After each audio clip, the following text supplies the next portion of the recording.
I'm excited to share it with all of you today because we've entered into a very special 64 days. And I don't know if we've all realized it. Maybe all of you have realized, but yesterday began the annual Gandhi King Season for Peace and Nonviolence. And that runs 64 days, all the way through April 4th. And what I love about this season is that it is all about putting into practice the principles of nonviolence, putting into practice principles of peace, putting into practice ways to live our lives from the truth that we know. So it really is putting that fifth unity principle into practice and really living and making the commitment to walk our talk and to live the truth we know as we go through these next few months, these next 64 days. And so, in honor of that idea, that idea of living with peace and nonviolence, we're going to take a look today at one of Dr. King's teachings, Dr. Martin Luther King Jr.'s teachings. And then what I'd like to invite all of us to do is to enter into a commitment to living this teaching for the next, 63 days right now, but the next 63 days. Now, in his sermon, A Tough Mind and a Tender Heart, Dr. King began with the following quote. And he attributes this quote to a French philosopher. I've looked at it. Maybe. All he said was there's a French philosopher who said. But the quote that Dr. King used is, "No man is strong unless he bears within his character antithesis strongly marked." So in other words, our strength comes from realizing that life is lived as a balance of opposites. Understanding that it's possible to be both realistic and idealistic. It's possible to be both peaceful and aggressive. It's possible to be discerning and free-spirited. We live in a world of opposites, a world that can be harsh and difficult while we're asked to hold to a higher truth. We're asked to hold to a truth that says that there is a power within us that says that I can have a mind like a serpent and at the same time a heart like a dove. We can have minds like serpents and hearts like doves. A power that knows that truth does not exist in the initial proposition or even the counter proposition and proposal. It's a combination of the two. And it was that combination that German philosopher by the name of George Hegel referred to as synthesis. It was a blend of two concepts, a blend that he and many others have argued is necessary to fully define what is true. And so, in order for us to truly find success in demonstrating our full spiritual potential and manifesting a world of peace and harmony for all, we must develop the ability to blend two apparent opposites into a new creation. If we truly desire to demonstrate our fullest spiritual potential, then we must, as Dr. King suggested, develop a tough mind and a tender heart, and be able to operate from both throughout our lives. We must commit and combine the need for rational and incisive thinking and decisive judgment with a tender and loving heart, which understands the beauty of friendship and community. You see, it's through the combination of these two seemingly opposite things that we're able to realize the synthesis that is the perfect nature of spirit within ourselves. So we're going to explore what it means to have a tough mind and a tender heart, and how we can live our lives as a synthesis of those two things.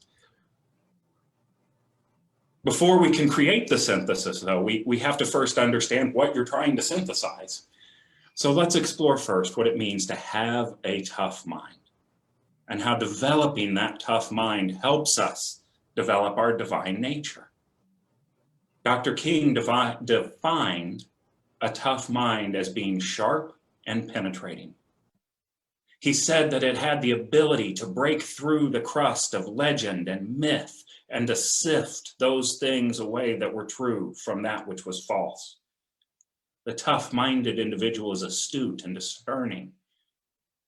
It's a quality that leads to firmness of purpose and solidness in commitment in those who seek to live with a tough mind. And honestly, I agree with Dr. King's assessment that toughness of mind is one of humanity's greatest needs.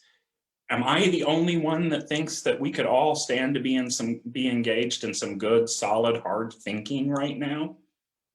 More so than ever before, there's this strong desire to find easy answers and quick, half-baked solutions. And nothing seems to cause some people so much distress as being called upon to think critically and to discern something for themselves. And why? Well, in many ways, I believe it's because we are not using the full potential within us, combined with our general nature, to be more or less accepting of whatever is presented to us. I mean, I am willing to admit, and maybe there's some of you in Zoom that are also willing to admit that you have been swayed at least once by an advertisement telling you one product was better than the other. Harper does this all the time. We need to get that vacuum. It's the best vacuum. And we have to explain to her, oh, honey, those are advertisements. They're gonna tell you something that they want you to hear. I mean, honestly, if 4 out of 5 dentists recommends it, you might as well go with that one instead of the identical one right next to it. You see, our mind looks at these things and it looks for that quick answer. I have a picture I want to show you because this is another example of how it is that our minds can be sort of played with and played to. Now, this is a bag of celery that was for sale in the grocery store. And I don't know if you notice anything about the celery or that's written on the bag of celery, but if you notice right here, it's gluten-free. Of course it's gluten-free. It's celery. There is no gluten in celery. But I guarantee you that at least one person, probably more, picked that up and looked at another one and went, well, I better get the one that's gluten-free because I'm not doing gluten right now. A sharp, tough, and discerning mind to see and to know the wisdom that is all around us. See, it goes beyond that. We see things in the way that we are inclined to see them. We cannot remove the filters, the lenses from our eyes. And so when we see news reports that are based in opinion as someone's analysis, we have a tendency to want to accept them as truth. And we find ourselves unwilling to go further and look for ourselves. The line that exists between interpretation and fact becomes blurred, and our mind becomes inundated with half-truths, false facts, and exaggerations. The many sources of information and ideas in our world are not always unbiased and perfect representations of truth. Let me say that again because it's important. The many sources of information and ideas in our world are not always unbiased or perfect representations of truth.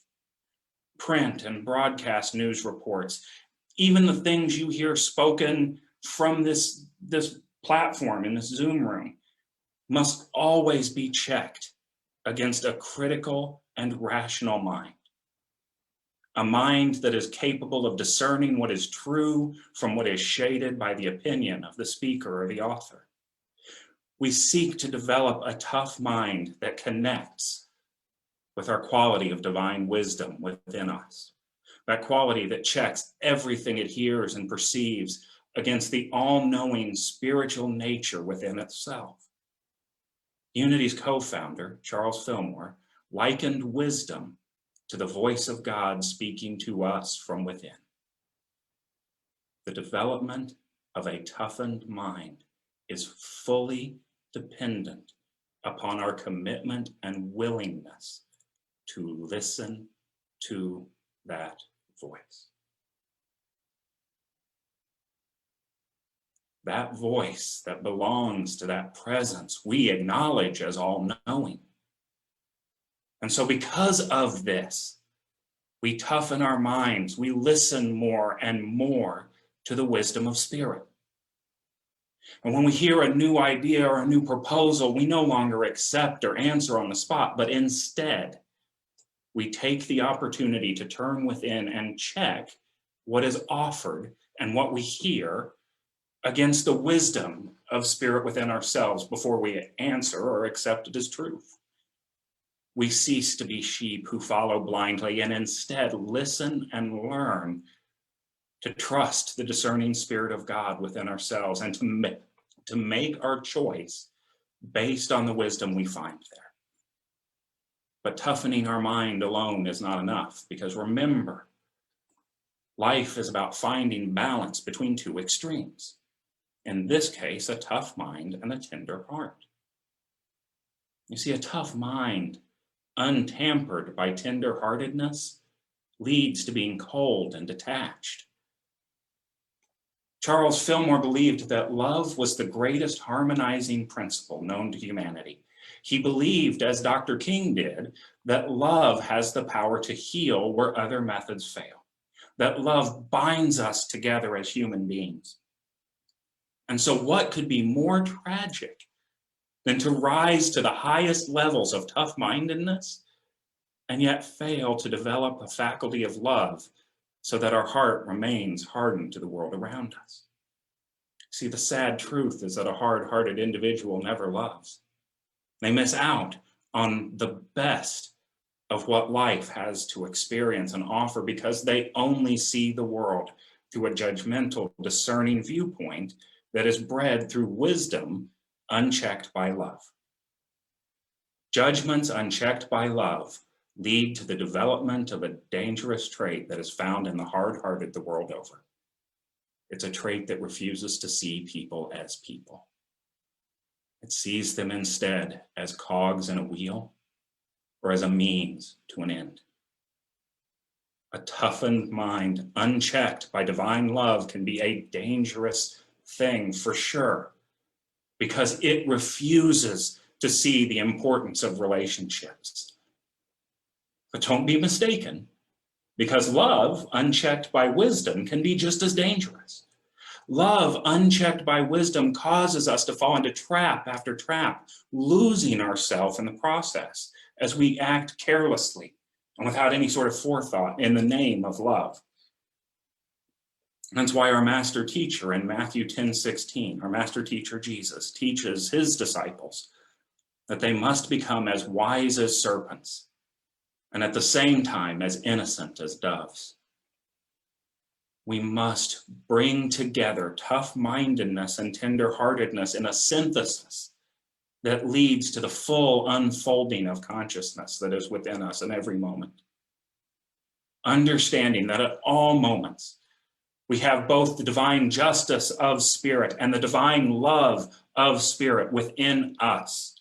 Understanding that we are called upon to use those qualities at various times throughout our lives, so that when the injustices of the world arise and begin to spread across the globe, our divine wisdom steps up and guides the way to cut back the threads of intolerance and hatred that threaten the fabric of our world. When hatred arises, we know that we can turn to divine love within ourselves and combat the hardest of hearts through the harmonizing quality of love found deep within ourselves. I believe that at an intellectual level, we all understand that concept. The idea that wisdom and love work within ourselves to allow us to interact with the world and interact with other humans as the very presence of spirit that we are. We understand that this is the truth of our world and our existence in it, but we don't realize it. And that is the most important difference we find in our ability to truly manifest our divine qualities. We may know that we are the presence of spirit, that we are consciousness and expression, but we don't fully realize it and accept it as the truth of our existence. You see, intellectually knowing this as the truth of what we are happens here at the head level. But realizing it is something that happens in our hearts. It's something that happens through times of prayer and meditation.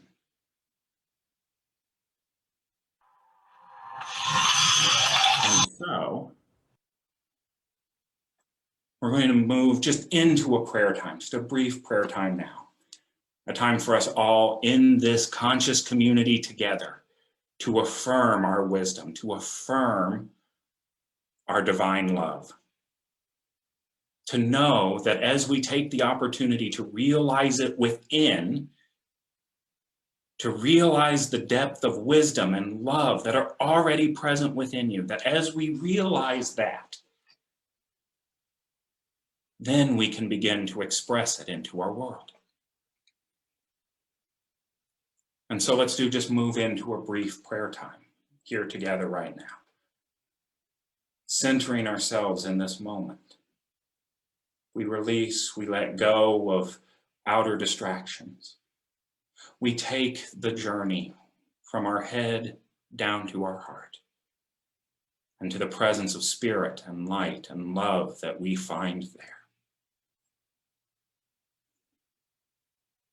And breathing into this truth. Breathing into this truth in this moment. We affirm for ourselves, I have a tough mind. I am filled with the wisdom of spirit. I am discerning. I am aware. My mind is like a serpent. And at the same time, I have a tender heart. I call forth my divine love, the divine love that harmonizes, the divine love that heals. I see divine love and divine wisdom working within me as a synthesis of spirit, allowing me to greet the world and to greet its inhabitants with a tough mind and a tender heart. A heart filled with love and a mind filled with wisdom. And it is from this place that I commit to going forward for these next 64 days. And so it is. Amen. You see, not only are we called to realize that these qualities are the truth of what we are, we are also called to be reminded that the full expression of these qualities comes as the result of a continued spiritual practice. Living in this world demands living from the expression of the wisdom of spirit within us, as well as the love of spirit within us. And so as we take time to commit to living the principles of peace and nonviolence, we honor the legacy of both Dr. King and Mahatma Gandhi by making this commitment within ourselves to express our tough mind and our tender heart simultaneously. We commit to doing the work that is needed in prayer and in meditation to develop those qualities of wisdom and love within ourselves. We leave this time today, this conversation today, understanding that there is nothing to seek or to gain from God because we already have the fullness of spirit within us. Our spiritual journey is not one of searching. It's one of expressing that which is already within us. Expressing and living from the tough mind and the tender heart that we already have. expressing the wisdom of and love of Spirit in all moments, because that wisdom and love is already a part of who we are. We know it, we realize it, and we express it. And so it is. God bless you all.